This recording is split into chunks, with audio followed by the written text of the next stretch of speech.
Okay, so as Nicole mentioned in the beginning, I am a person living with pain for over 30 years. I was hit by a car when I was a teenager, which, those experiences that I had with chronic pain kind of led me into searching for answers. And I'm sure, like many of you, I was left without a lot of answers. And that kind of spurred my interest in research. So I did get a science degree and I spent a few years doing basic and clinical neuroscience research. And that work really started to spur my interest in advocacy and making sure when I learned how little money actually goes towards pain research, and providing us with the answers that we as people living with pain need in order to make better informed decisions about our care. It really kind of spurred my interest and passion towards working specifically in that area. And then as time went on, what I realized is that a lot of research actually doesn't include people like us who live with chronic pain as partners, right? And so you're missing a huge step, and a really important aspect when you do that. So I'm just going to talk a little bit to start with today about what the traditional research model is and who's usually included in that team. So Janelle and Laura talked a lot about the different types of pain research that's going on right now, and I'm going to kind of get into a little bit more of the nitty-gritty. So this circle kind of shows you the overall steps that researchers take when they're thinking about developing a research study. So that first step is that they come up with a question. What is the research question that they want to answer? For example, I'd like to look at the effects of a certain medication in a certain pain condition, or to compare that to another type of treatment. Then after they figure out their research question, they design the study in step two. Then they put all of that into a grant proposal or write the grant and submit it to an agency like the National Institutes of Health or PCORI. If they get funded, then they conduct that research study, then they analyze the data and they write it up and share it, right, with the broader scientific community and hopefully broadly the public. And the people that usually are involved in this kind of wagon wheel traditionally have been just research or research-oriented staff. So you're going to have something called a PI or a principal investigator who is like the lead researcher in the study. You're going to have probably a project manager. If it's a study that's looking at a medication, you may have a pharmacist that's on the team. You're going to have a research assistant who's helping to carry the project out. And then you're going to have somebody who's dealing with the data that's coming in, and analyzing it as a statistician. From time to time, there may be other people that are research oriented on this team, but these are kind of the five major players. But what you can see is absent is people with lived experience, clinicians, people that may be using the data or the study findings that are coming out of that particular research study. And over time, people have suggested that there may be a problem with this model, that's completely research focused and driven. And the first reason or the first problem is that success rates for new pain therapeutics are very low. So from the time a drug company or another type of company or a researcher starts the first investigation on a potential new therapeutic, which is called a phase 1 study, all the way till the time the FDA may approve it, we know that less than 1%, almost a half of a percent, actually make it from that phase 1 all the way to FDA approval. And those of us living with pain know that there's a drastic need out there, right, for new pain therapeutics. So there's a whole lot of reasons why the rates are low. And you can see for all diseases in this graph that it's about 6%. So it's not like we're comparing 1% to 90%, but it is significantly lower for pain than it is for other diseases.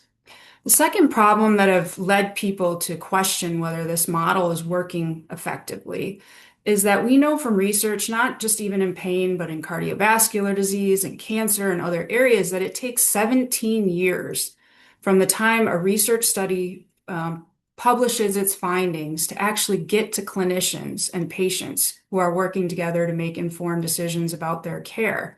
Right. So you can imagine if we're working on data that's 15 plus years old, that's not providing us, right, with the newest information and best information to be able to make informed decisions about our healthcare. At the same time, patients, people with lived experience, have come forward and challenged this model, right? I'm sure you've heard this phrase before, nothing about us without us. And this really stemmed from the disability movement. But over time, it's been used more broadly to give voice to the idea that those of us who are impacted by medical research have a right to influence what's researched and how it's done. And given also the fact that medical research is often funded through public resources, i.e., our tax dollars, we should have a say, right, in being part of it and also prioritizing what comes to the top in terms of funding. And also, we know that when people with lived experience or consumers partner with researchers, it really helps to take a role in the ownership of the study findings and to disseminate the research findings more broadly to more diverse communities. And I almost always use this slide in every presentation that I give because Dr. Christine Chambers, who's a pediatric pain researcher in Canada, she was the first researcher about 15 years ago or so that I ever heard talk about engagement or partnering with people with lived experience. And she used this slide, which I've adapted over the years, but it to me just gives a stark example of what we're talking about here. So this is a tweet from a patient named Trisha, whose doctor told her, "Don't confuse your Google search with my 6 years at medical school." And her reply saying, "Don't confuse the 1 hour lecture that you had at medical school on my condition with my 20 years of living with it." And really what this emphasizes is that expertise comes in so many different forms. If you remember back to the first slide, when you have a research team, you may have a pharmacist and a statistician, right? They both have different types of expertise on your team. You would never ask your statistician to make decisions about medication dosages or forms, just like you would never ask your pharmacist to talk about or do the statistics for your study. And we, as people who have lived with chronic pain for a number of years, have valuable experience. And it's just as valuable as the scientific training that a researcher brings to the table. So they're both complementary if they're both valued and respected. And really, where these kind of attitudes come from, longstandingly, is that physicians and researchers have been perceived to be unbiased, meaning that they went to school to receive training on how to objectively conduct science, and that we, as people who are living with chronic pain, come to the table with bias because we have our own subjective experience of pain. But the reality is that we're all human beings. And people who are doctors and who are researchers also have their own lived experience of pain or may have friends or family members who do. We all, because we're human beings, come to the table with some kind of bias. But we all have valuable perspectives and important contributions to research. The issue really is just how you manage that bias. So this has led to a newer model where the research team is really expanded.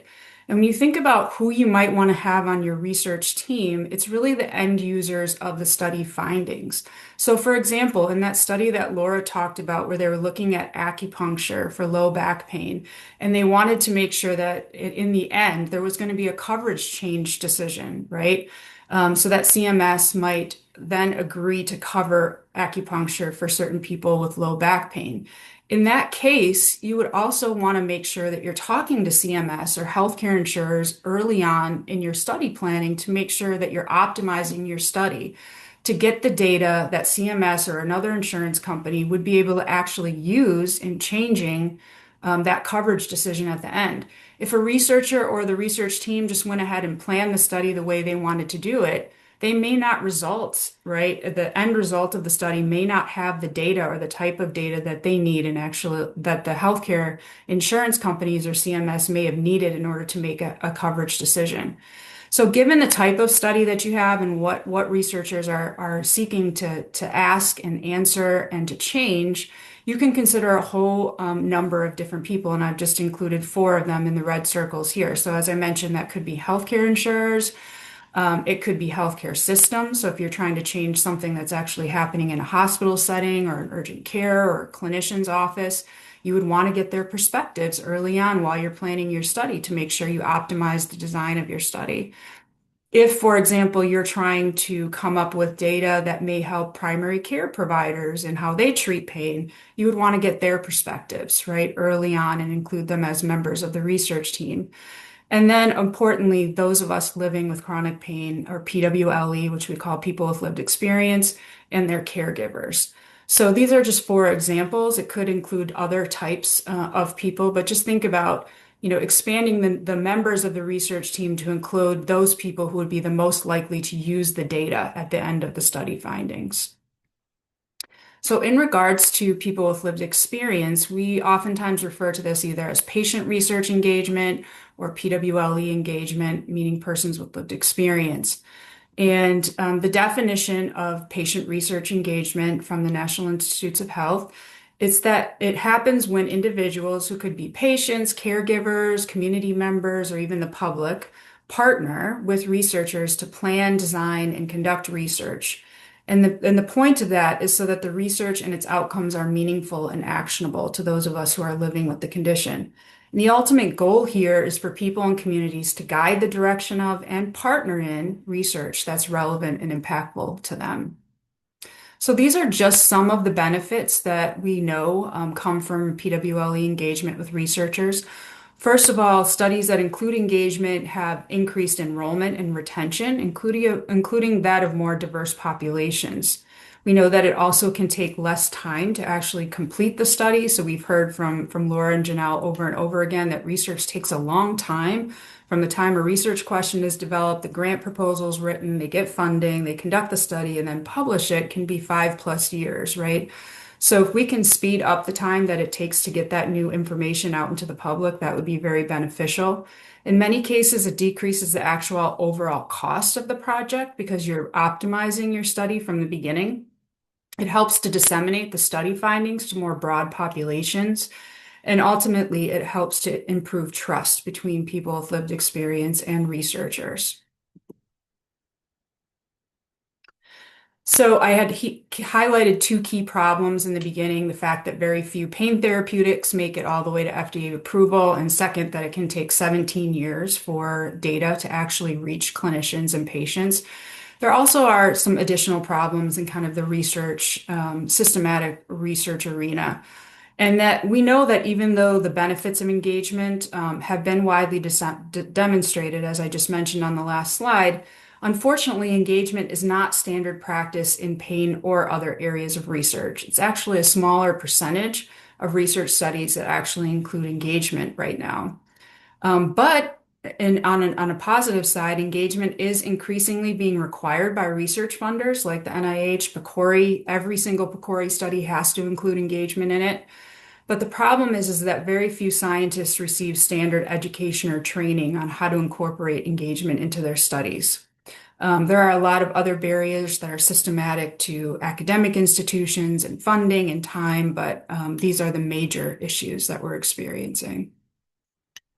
And so I just wanted to highlight one of the programs that's seeking to do this differently. So instead of, the model that I showed in the first slide, where the money and all the power goes to just the researcher and the research team, the National K12 Clinical Pain Career Development Award Program is one that I'm really pleased to be involved with, and it's seeking to do research differently.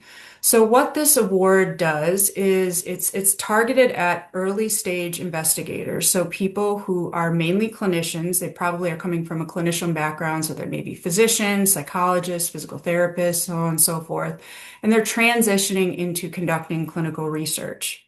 And it gives them funding, specific funding to do their research, a pilot study usually, to get additional education and also training. And the award period is for about 3 years, where they get 75% of their time. So out of the course of 40 hours in a week, 75% of that gets dedicated towards this research project and their education and training. So as I mentioned, they conduct a pilot research study. They're able to take classes to gain new information. For example, if they want to start doing MRI research in pain, or if they want to start doing immunology research, they're able to take specialized classes to really grow their knowledge in that area. They also, like other career development award programs, get a host of scientific mentors. So both at the institution where they work, as well as national specialized mentors. But the really unique thing about this program is that they also get mentors who have lived experience, so people who are living with pain.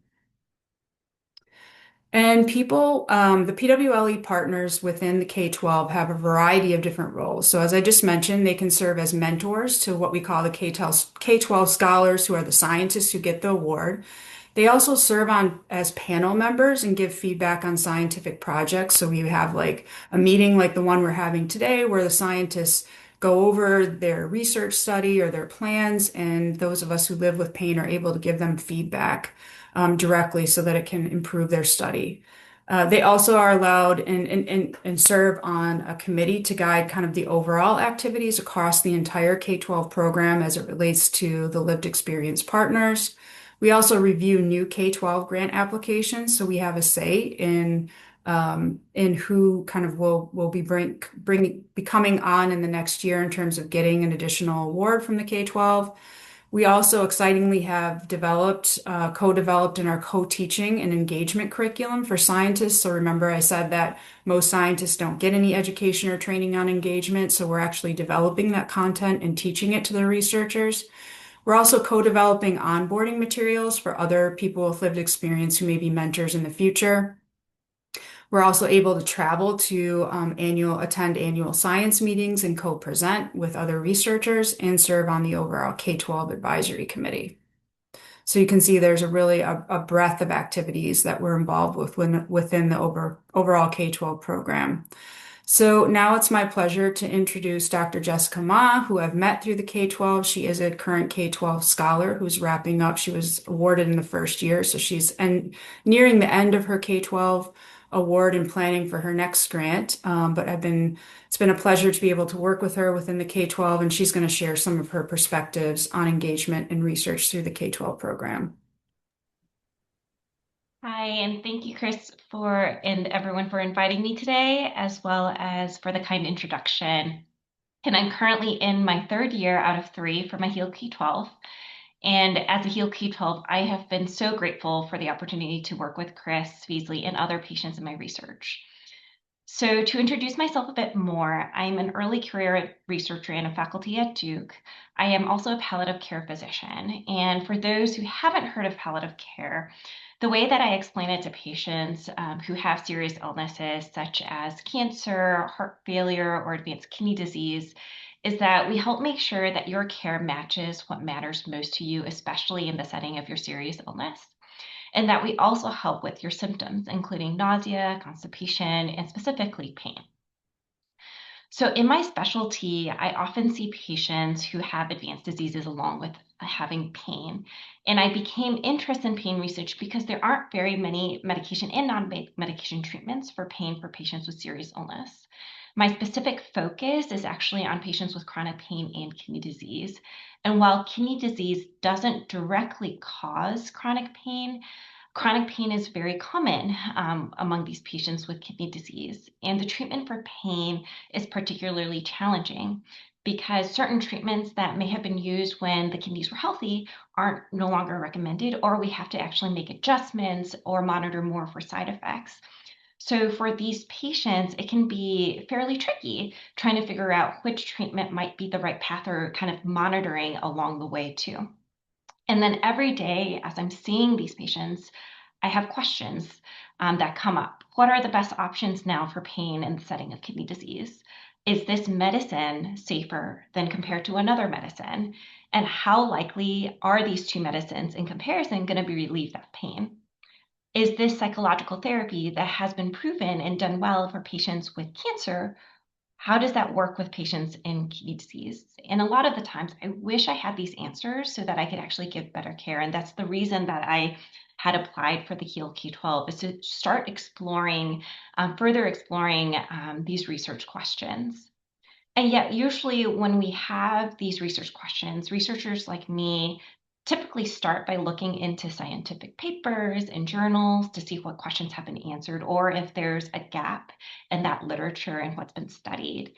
And from there, we work to develop a research question. And similar to what Chris and Laura were talking about before, where that this ends up morphing into a research proposal.